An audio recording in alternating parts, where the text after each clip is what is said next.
I'm Jenny Luna, executive producer of Think Fast, Talk Smart, the podcast.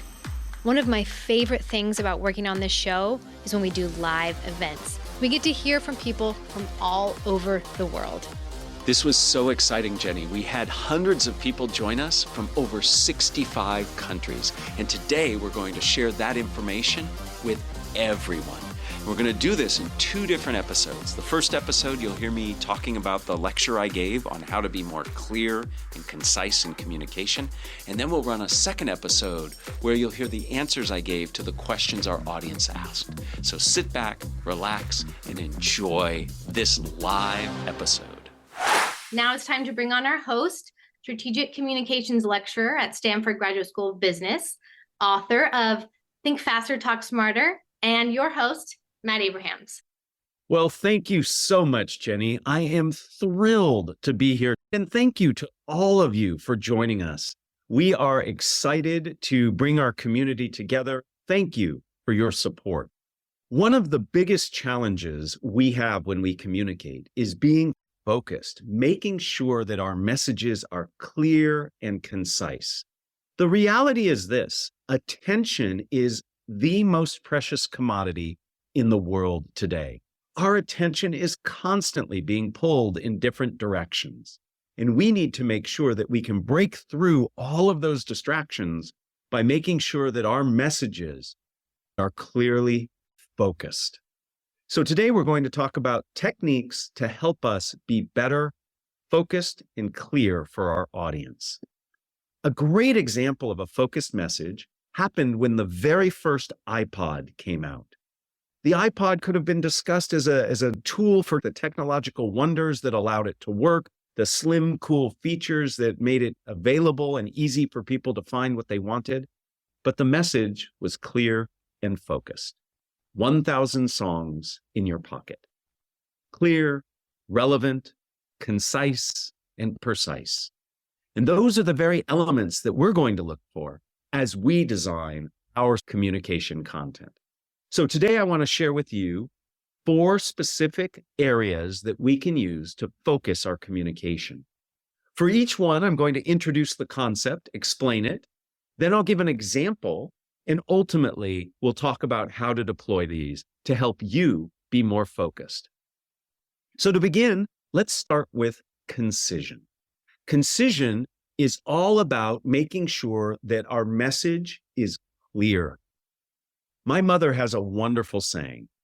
I know she didn't create it, but I try to live my life by it. And it's, tell the time, don't build the clock. Many of us, based on our expertise or our desire to really help people understand how we came to the knowledge we have, like to build clocks. We just need to tell the time. And if people want to learn more, they'll ask, or we can ask them. So when we start out to say something, let's focus on making sure we use minimal words. My wife has this mantra, and she uses it with me all the time when I talk to my 2 kids. I like to explain things. I like to pontificate, give rationale. And in fact, what works best is just minimal words. Say what you need to say, nothing more, nothing less.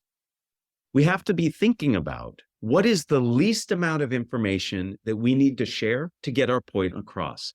This is particularly true if you design slides or other written content. Ask yourself, what is the least amount of information I need to share to get my point across? And this will help you be more concise and ultimately more clear to cut through all of the distractions that many of us have.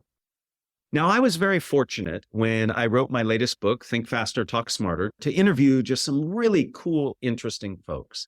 And I had a chance to meet and talk to cartoonist Hilary Price. Hilary has been drawing a single panel cartoon for many decades. It's called Rhymes with Orange. And it's a great way for me to start my day. And I encourage all of you to get a laugh as you start your day. And what Hilary told me, and if you think about it, her job is really hard. She has one panel to get information across, and she has to be funny. And what she did is she talks about how she actually thinks about her content. She comes up with an idea. In this case, the notion of a snail using its shell as a recliner. And you can see on the top part of the slide, the iterations she went through. How can we convey the silliness of this particular point and do it with minimal words. And you can see the result. So the lesson I take from talking to Hillary is that we have to think about what's the least of information I need to give, and how do I think it through and iterate to get there. She doesn't just draw her cartoon once and send it out. No, she does lots of thinking about it to get the point across. And we can all benefit from that type of thinking. So how can we make sure we're more concise? First, I encourage you to apply the billboard test. If you've ever been driving down a freeway or a motorway and seen a billboard, it's designed for you to be able to take in its essence, its meaning very quickly. Because if you don't, you might get distracted and bad things would happen. So as you create content, do a mental billboard test. Can somebody quickly understand it? And you might not be the best judge. Take time to ask others to see what they think. Can they understand it quickly? Challenge yourself to use the fewest words possible. How can you say it in the fewest words? It's always easy to add more words. It's much more difficult to take words away. And then follow advice that comes from the military. Bottom line up front. Bluff. Take a moment to take the most essential idea and put it first, and then build the information that follows. This often will help you be more concise. So we can be more concise and focused by following some of these bits of advice. That's the first step to helping messages cut through the clutter. The next step is to make sure that the information is relevant. Relevance helps us focus our message. When it comes to relevance, we have to remind ourselves that our job as communicators is to be audience-centric. We are in service of our audience. We need to make sure our messages are relevant and important for them, which means we have to do some reconnaissance, reflection, and research. We need to think about our audiences. What knowledge do they have? What are their attitudes and concerns? And what motivates them? This information helps us determine and decide what is most important, and that helps us make our content relevant. And when possible, we need to pull in emotion. We have known for millennia that emotion matters. But more recently, neuroscientists have helped us to understand that emotion gets into our brain differently than information. It tends to stay longer, is remembered more, and often leads to more action. So is there a way we can pull emotion in as we are trying to be more relevant? Now, I have enjoyed Lego for many, many years as a kid, and actually still today, it helps me sort of relax. I had the utmost pleasure talking to some people at Lego to better understand how they think about making their content relevant.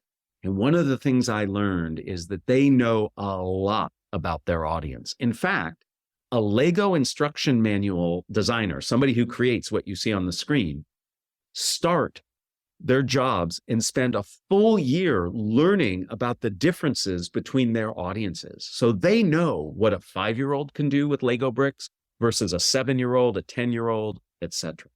They really understand their audience. And further, and this I found fascinating, they build emotion into their instruction manuals. And you have to remember, Lego instruction manuals have no words. It's all images.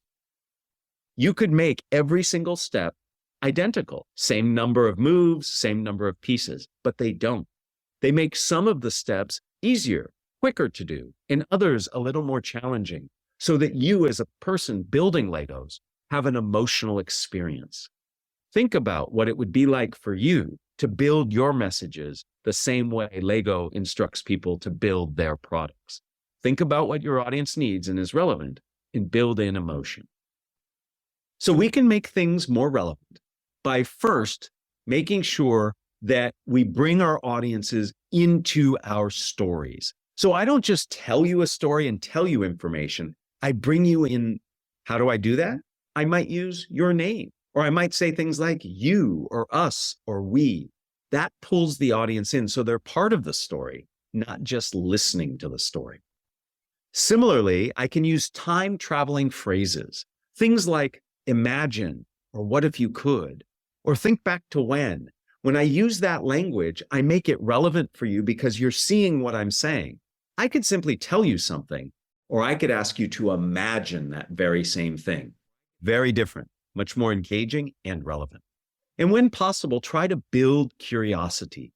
Curiosity is a huge motivator for people to pay attention. It could simply be, what does this mean for you and your job? Or it could be just this good story that gets people really interested in the outcome. So by making messages relevant, you help make them more focused for your audience and more memorable. So we've talked about concision, being concise, and we've talked about being relevant. We next have to think about the notion of accessibility. How do we make our content understandable to our audience? There's a difference between accessibility and simplifying or dumbing something down. Many of our listeners of Think Fast, Talk Smart do things that are very complex. Maybe it's scientific or technological or financial. These are topics that have lots of complexity. We need to make that complexity available to our audience, and we do that by making the content accessible. The reality is many of us suffer from the curse of knowledge or the curse of passion. We know too much about what it is we talk about, and we care a lot about it. And because of that, we structure and craft messages that are overly complex and detailed and not accessible. The only antidote to the curse of knowledge and the curse of passion is empathy. We have to put ourselves in the perspective of our audience, and that can make a big difference.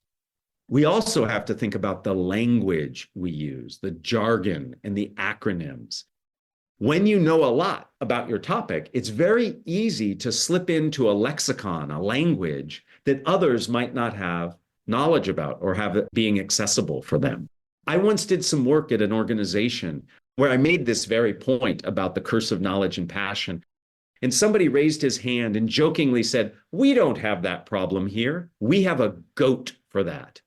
And I was confused. You have a goat? You write all the acronyms on an animal and somehow everybody understands? What do you mean? And with a smile on his face, he said, "No, we have a glossary of acronyms and terms." In other words, they had so many, they codified it, they put them all in one place, and they gave it a name, a GOAT, an acronym itself. Pretty ironic.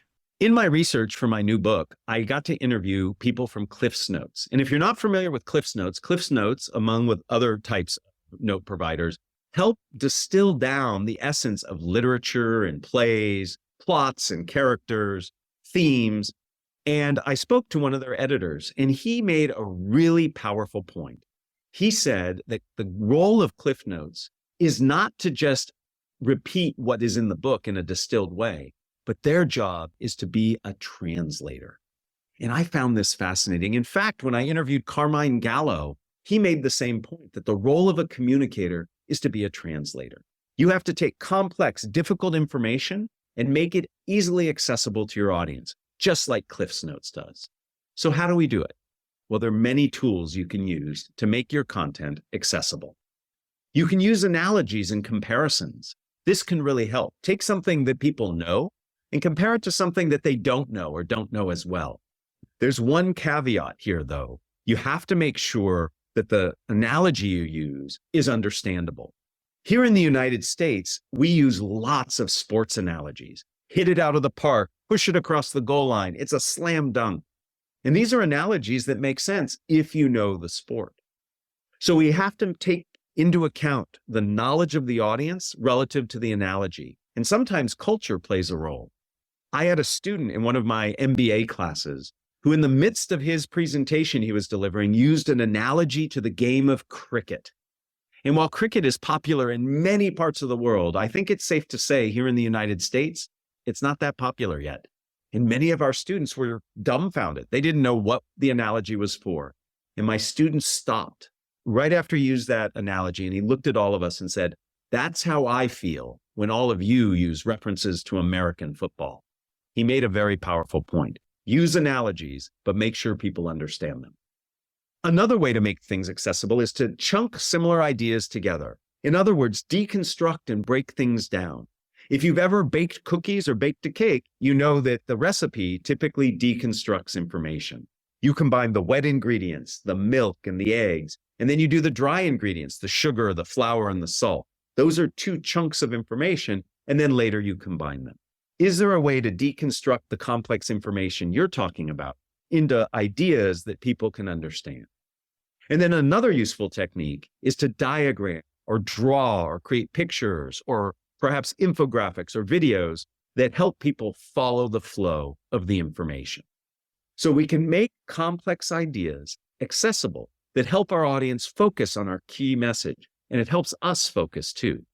So concision, relevance, and accessibility, which leads us to our final focusing mechanism, which is precision, targeting. It's all about making sure our messages are targeted appropriately. So precision is all about making sure we have a clear goal.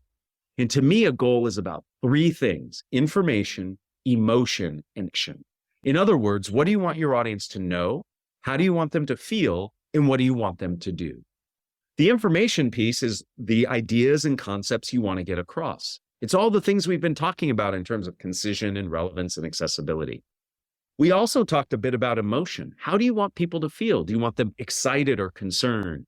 Fear of missing out, as we spent a whole episode talking about. Maybe you want them validated. Maybe you want them to just feel empowered or happy and joyful. What is that emotion? And then finally, what's the action? And make sure it's specific and concrete and measurable. So by defining a clear goal, it helps you target your message to be more focused. It also helps you to set expectations. I often use the analogy of crafting content to being like a tour guide. When I was an undergraduate in college, was a tour guide. And to this day, I can still walk backwards in a straight line while speaking. Any good tour guide will tell you that it is critical up front as you begin your tour to clearly define expectations of where you're going, how you're going to get there, and where you won't be going. The same is true when we come to try to target and be precise in our communication. Set your audience's expectations so they have an idea of what's coming. Very critical. And then finally, if you have listened to our podcast at all, you know that I am a huge fan of structure. Structure is essential to concise, clear, focused communication. And there are many, many structures. We've talked about several on the podcast. The new book I wrote has several more. And in fact, I'll share my favorite one with you very shortly. Many of you are familiar with the Dummies series of books. Wonderfully helpful. They teach you everything from different languages to about different cities to different technologies. I had a chance to interview one of the editors of the Dummies books, and what she told me was really fascinating. Dummies books are structured very purposefully to allow people different ways of getting through the material. They call it wayfinding, finding your way. And they set different expectations based on what it is you want to get from the book and from the topic you're learning. And they do so by setting structure, very clear flags to tell you which way to go and where to go next. And they make it clear what their goal is for you, depending on what it is you're trying to learn. Pick up one of those books and you'll see what I mean about how they clearly target their audience and focus them based on the goal that they have. So how can we be more precise in our communication? First, make sure that you have a goal in mind when you start, and at the end, clearly state your goal so it helps you bring it all back and wrap it up. Most of us don't spend time thinking about how we're going to end our communication. We figure, when I get there, I'll figure it out. And that's why most presentations and meetings end with us saying, I guess we're out of time. Thanks. Very ineffective way. To be precise and targeted, I think stating your goal, know, feel, do, is a great way to wrap up. And as promised, I said structure is important. My favorite structure in the entire world is 3 simple questions. What? So what? Now what? What is your idea, your message, your product, your service, your feedback, your update? That's what you say. The so what is why is it important and relevant to your audience? We've already talked about the value of relevance. And now what is what comes next? In fact, everything I've said in this talk so far has been in this structure. I've introduced the concept, I've told you why it's important, and then I've shared with you specific ways that you can use it. Very powerful way to target your communication through structure. And then finally, we have to think about how we start. I talked about how we end. I believe we should always start our targeted messages by getting our audience involved right away. Most presentations and meetings start with somebody saying, "Hi, my name is," and today we're going to talk about. Not only is that boring and silly because you're often showing a screen that has your name and your title of your talk, it's not engaging. An action movie starts with action, and then it tells you the title in the credits. Is there a way you can have your precise messages engage your audiences right away? So by focusing our messages, we can cut through the clutter and get people's attention. And we do it through concision, relevance, accessibility, and precision. Taken together, these can help us be better communicators. We started with a technological example of a good focused message, so I'd like to end in the same way. Google spent a lot of time thinking about their company mission, and they had lots of long-winded ways of saying it. But after lots of iterations and work being precise and concise and relevant, they came up with the notion to organize the world's information and make it universally accessible and useful. A very focused and relevant message. So we can all be focused if we take the time to really leverage the techniques that I've talked about. I hope you feel that you have this ability to do so, and I'm excited to hear the messages that you create as a result. There you have it. Matt shared his teachings from our live episode on clear and concise communication. Our next episode, part 2 of the live event, will be the questions that we took from the audience. Stay tuned. Thank you for listening to Think Fast, Talk Smart, the podcast. This episode was produced by Podium Podcast Company, Jenny Luna, and me, Matt Abrahams. Please follow Think Fast, Talk Smart on LinkedIn and Instagram. For more Think Fast, Talk Smart content, go to fastersmarter.io to check out our language learning modules and to sign up for our newsletter. For transcripts, go to gsb.stanford.edu. And if you enjoy Think Fast, Talk Smart, then please leave us a positive review on Apple, Spotify, or your favorite podcast app.